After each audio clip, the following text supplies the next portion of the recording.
And welcome back to Lighten Up. Wow, well, I'm sitting here with an amazing guest, and I say that about all of my guests, but today, especially amazing. I want to welcome Miss Barb Thomas to the Lighten Up Show. Welcome, Barb. Thank you. Thank you so much for, just coming on the show, for agreeing to come on the show, and for coming all this way to the painful Cayman Islands. I know, like I turned down a trip to the Cayman Islands. Yeah, exactly. Barb, I saw you on Facebook. The social media that everybody, it's a craze, right? Right, that's where we first met. Yeah, we did. I saw your picture. It's so funny because I saw your picture on, one of my friends on Facebook is a fitness trainer. And she had your picture up and she's like, look at this amazing woman. And it was a bodybuilding competition. And I was like, oh my gosh. So then I clicked on it and I started looking you up and I looked at your website and everything. And I thought, oh my gosh, and, this woman's really amazing. And then I got a harebrained idea that I'm going to ask her if she wants to come on my show. What are the chances? And you said yes. Of course. Wow, thank you. No problem. So, your story really inspires me. And I wanted to share it with my audience because here you are, obviously, you don't have any arms. Right. And you have a story behind that. And you live a normal life, like a normal woman, right. Normal person, and nothing has held you back. Tell us a little bit about, just everything. Like, how did you come to not have any arms? Because you weren't born this way. Nope, I was born with both of my arms, all 10 fingers, all 10 toes. But when I was 2, I climbed into a transformer box, and the electricity went in through my hands and out through my legs. My arms were burned all the way to the bone, and they had to amputate them. I have scars on my legs as well from where the electricity exited my body. The doctors said that I probably wouldn't live. If I did, I'd be a vegetable.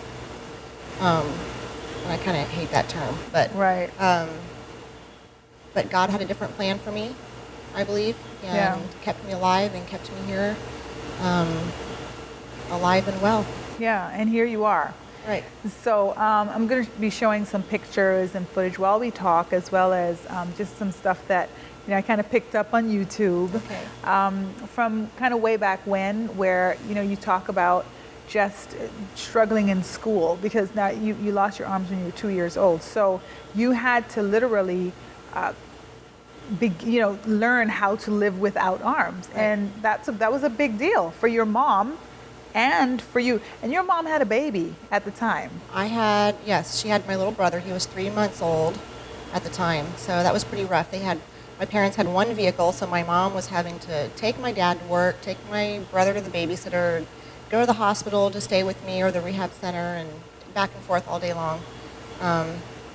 But she managed. We all managed. Yeah. So now your mom says in one of the pieces that she literally had to kind of walk away and let you do things on your own. And you're a parent, I'm a parent, that's difficult to do, but she literally had to say, if you don't want to eat it, then starve. Right. And that was really tough. Well, she's a strong woman, for sure. But she wanted me to grow up and be independent and not have to depend on people to feed me, dress me, take me, drive me, whatever. She wanted me to do everything that the rest of the kids were doing and grow up to be an independent woman. So yeah. I'm sure that was hard for her sometimes.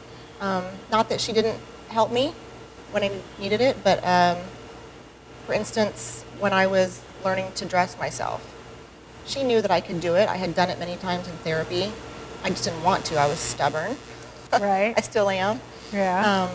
And she finally had to say, go in your room and get dressed and don't come out until you're dressed. I'm not helping you. And she sat there and cried, and literally a couple minutes later, I came out all dressed. Now, she said my shirt was on backwards and whatever, but I was dressed. You still were dressed, you know? So you proved that you could actually do it. Right. So I guess as a mother, that kind of reinforced the fact that you could do it if you were left to do it.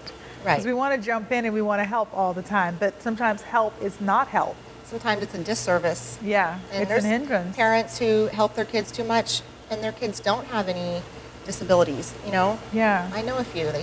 They have teenagers and still practically dress them. Yeah, exactly. I know. I have a few teenagers in my house. And I was telling someone the other day, when I saw like the beard on them, I was like, you know something, you guys you're big Time to enough grow to do up. a lot of stuff. Exactly. So you kind of get the hands off. So you're right. And I guess it is challenging, you know, with a situation like yours, but in order to let you be and let you grow and be the independent woman that you are right now, you had to, you know, she had to let go. She had to, and she had to push me pretty hard. And there were times that it caused fights between us, and I was mad at her, and you know, wasn't ever going to forgive her for something, but Yeah. because she made me do something myself, you know. Right, yeah. But I got over it, and now I'm thankful that she did. Yeah, well, that's good. That's good. We're going to take a little break, but you'll stay with me? Of Yeah? course. Okay, so stay tuned. We'll be back with more. We'll be talking to Barb Thomas, so just come on back.